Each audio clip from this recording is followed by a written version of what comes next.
Here with Michelle Joyner, the ever effervescent and laughing Michelle Joyner, who's the Communications Director for the National Military Family Association. And I've heard of you guys a little bit, and actually I'll show you a little bit later. I mentioned you a few times in my book on military fathers. But tell us what you do and why it's important.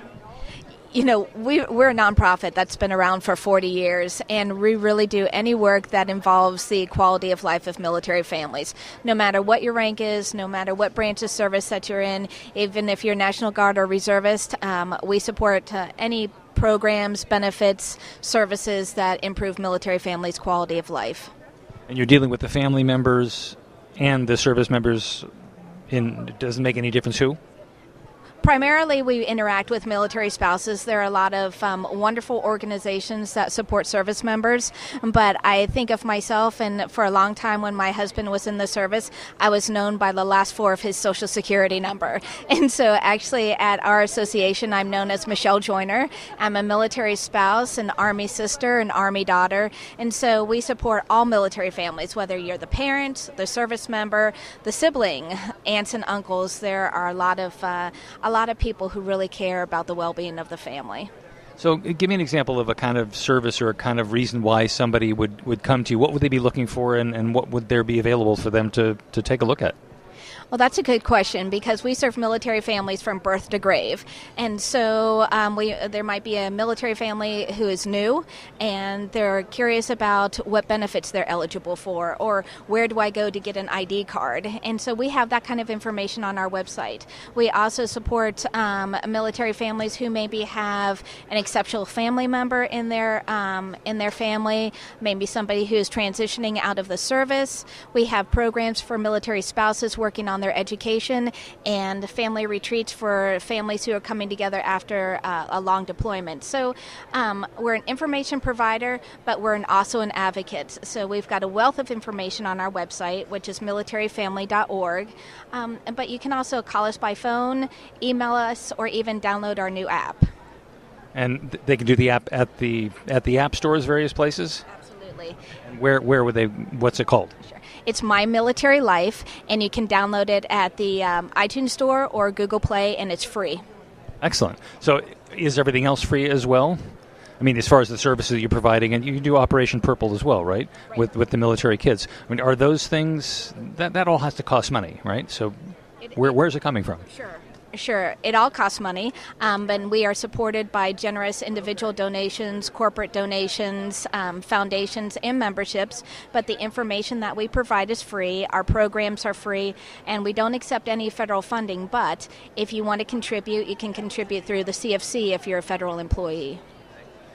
Now, one of the things, it's become a theme as I'm going down the aisles and talking to different organizations having to do with military families, is that there is a disconnect between what's available, the great programming that's available through organizations like National Military Family Association, and what people actually know about. How do you bridge that gap? How do you get the word out to people besides people kind of stopping randomly by with a camera? Sure.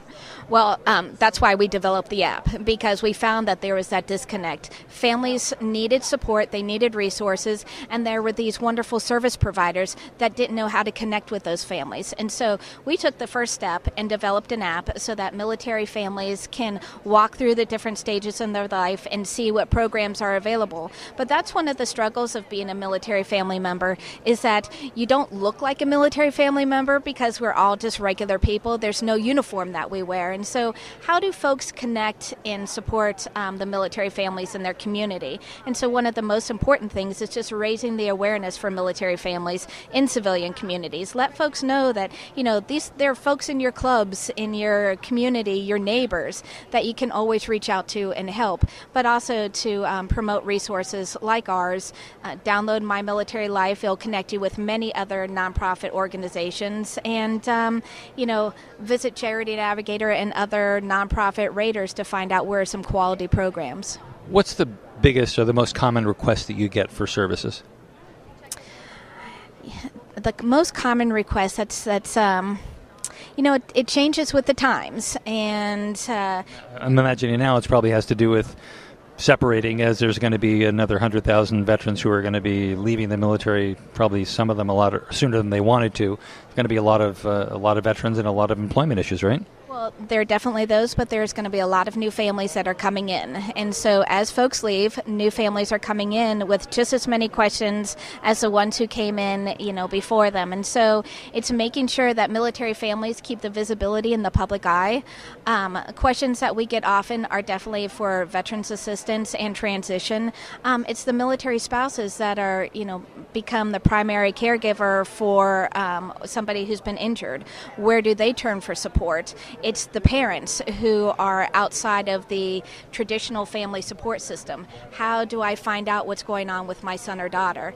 A lot of different things. When there's a threat of government shutdown, a lot of people turn to us for the news on what's really happening. And now it's probably agitation that there's this huge political environment right now, and military families in wartime discussions are not even an issue that's on anybody's radar.